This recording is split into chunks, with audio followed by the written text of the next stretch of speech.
I'm going to read it one more time with the grievances, the problems the people had with the king.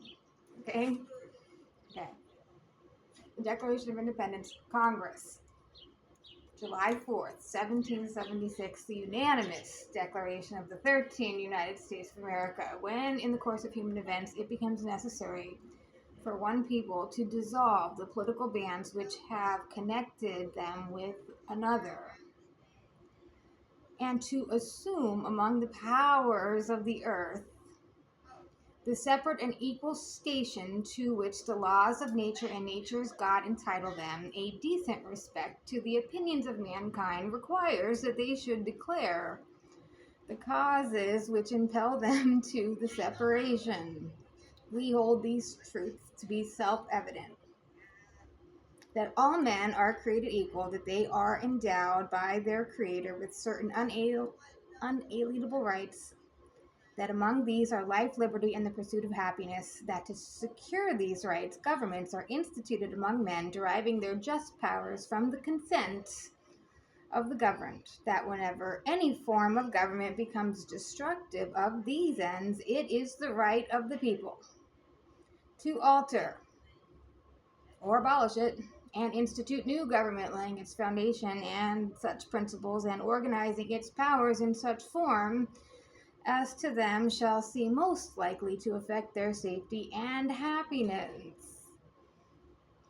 Prudence indeed will dictate that governments long established should not be changed for light and transient causes, and accordingly all experience has shown that mankind are more disposed to suffer while evils are sufferable than to right themselves by abolishing the forms to which they are accustomed. But when a long train of abuses and usurpations pursuing invariably the same object evinces a design to reduce them under absolute despotism, it is their right, it is their duty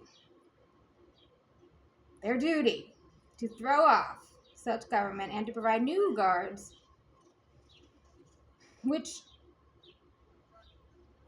new guards for their future security. Such has been the patient sufferance of these colonies, and such is now the necessity which constrains them to alter their former systems of government. The history of the present King of Great Britain is a history of repeated injuries and usurpations, all having in direct object the establishment of an absolute tyranny over these states. To prove this, let facts be submitted to a candid world. He refuses to assent to laws the most wholesome and necessary for the public good. He has forbidden his governors to pass laws of immediate and pressing importance unless suspended in their operation till his assent should be obtained, and when so suspended he has utterly neglected to attend them. He has refused to pass other laws for the accommodation of large districts of people, unless those people would relinquish the right of representation in the legislature, a right inestimable to them and formidable to tyrants only. He has called together legislative bodies at places unusual, uncomfortable, and distant from the depository of their public records, for the sole purpose of fatiguing them into the compliance with his measures. He dissolved representative houses repeatedly for opposing with manly firmness his invasions on the rights of the people.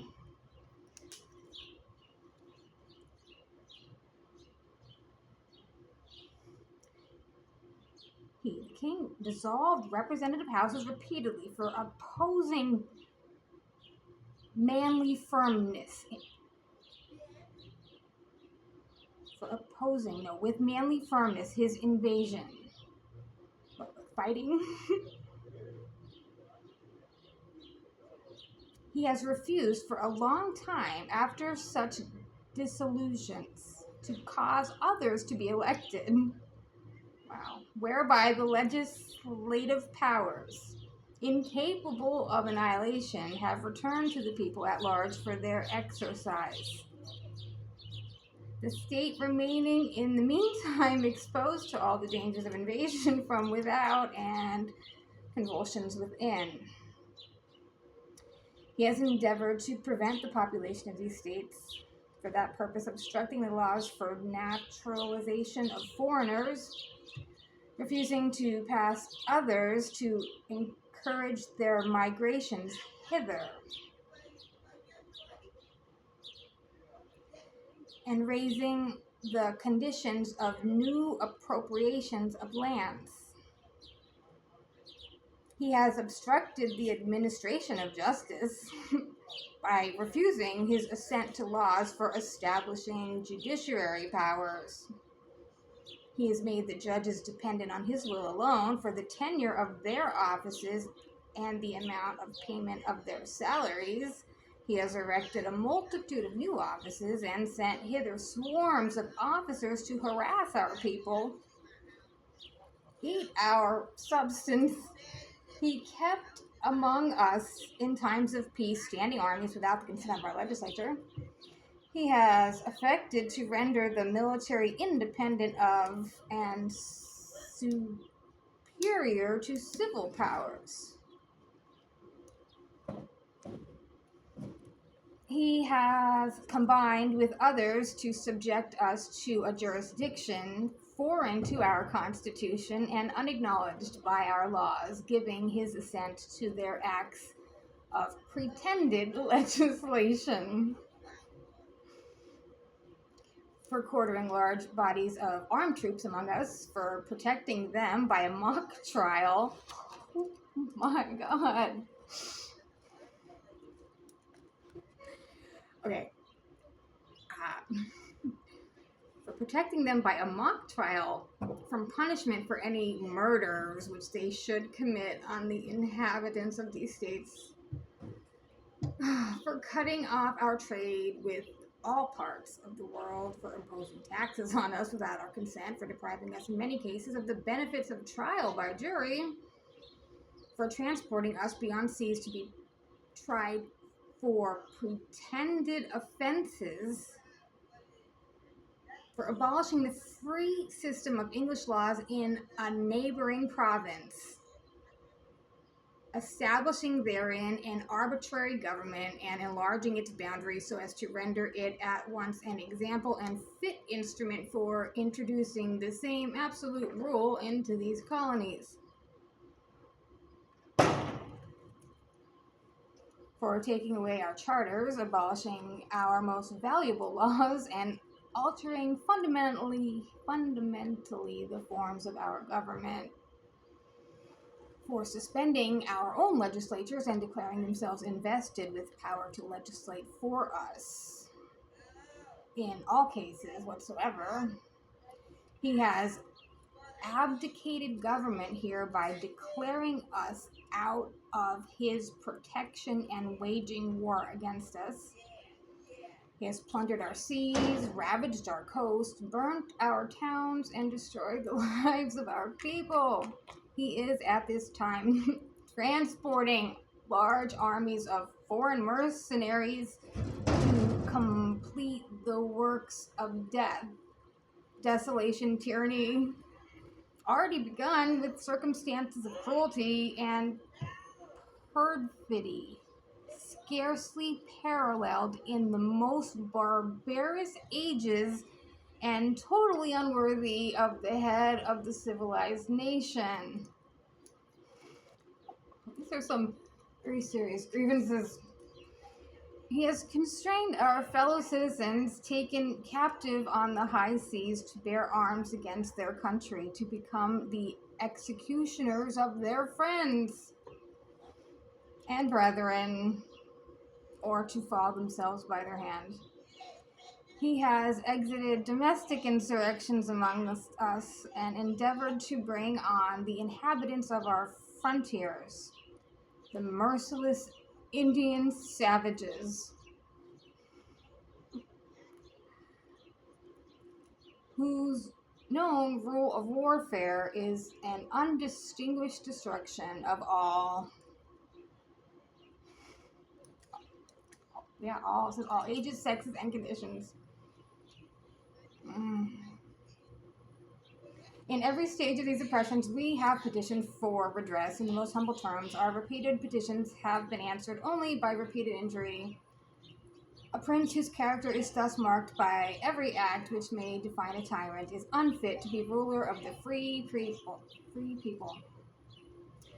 Not have we been wanting in our attentions to our British brethren, we have warned them from time to time of attempts by their legislature to extend an unwarranted jurisdiction over us.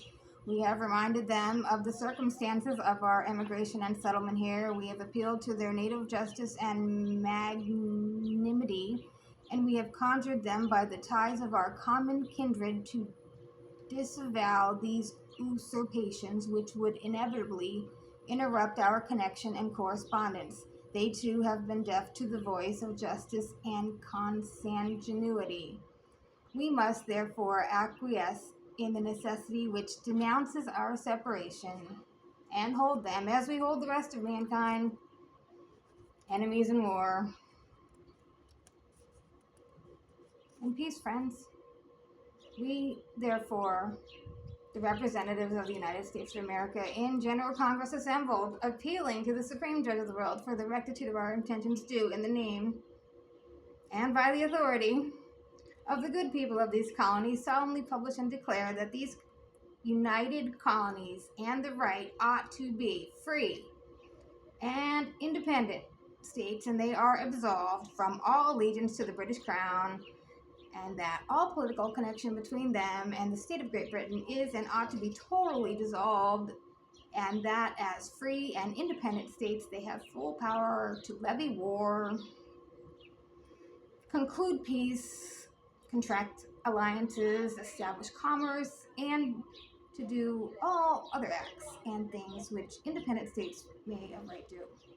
And for the purpose of this declaration, with a firm reliance on the protection of the divine providence, we mutually pledge to each other our lives, our fortunes, and our sacred honor.